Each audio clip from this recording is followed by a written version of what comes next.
এই মুহূৰ্তত আহি পৰিছে এক বিশেষ খবৰ। কলিজা আইতাৰ অৱস্থা কেনে? সুস্থ আছেনে সকলো প্ৰিয় কলিজা আইতা? নমস্কাৰ বন্ধু বান্ধৱীসকলে, স্বাগতম জনাইছোঁ সকলোকে SP নিউজ আছামিজৰ অন্য এটি ভিডিঅ'লৈ। সকলোৰে প্ৰিয় কলিজা আইতাক গুৱাহাটীৰ মেডিকেলত ভৰ্তি কৰা হৈছিল।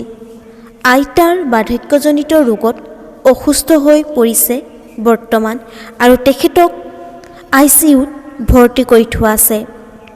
উৎপল হৰ্ষবৰ্ধনে সামাজিক মাধ্যমৰ যোগে এটি পোষ্ট শ্বেয়াৰ কৰি লিখিছে যে পুৱা 7 বজাত আইতাক চাবলৈ গ'লোঁ। আইতা প্ৰায় একেই আছে। কালি পুৱাৰে পৰা ৰাতিলৈকে মুখৰ সতেজতা দেখিবলৈ পাইছিলোঁ। মানে আইতাই কিবা এটা খালে যেনেকুৱা কৰে তেনেকুৱা। আজি কিন্তু নাই, নীৰৱে শুই আছে। তথাপিও আইতাক মাত এষাৰ দিয়াত আইতাই সঁহাৰি দিলে। বুজি পালোঁ, আইতাই গম পাইছে।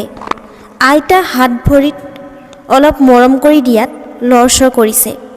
বুজিছোঁ আইতাই অনুভৱ কৰিব পাৰিছে আইতাৰ অৱস্থা এতিয়াও অতি সংকটজনক।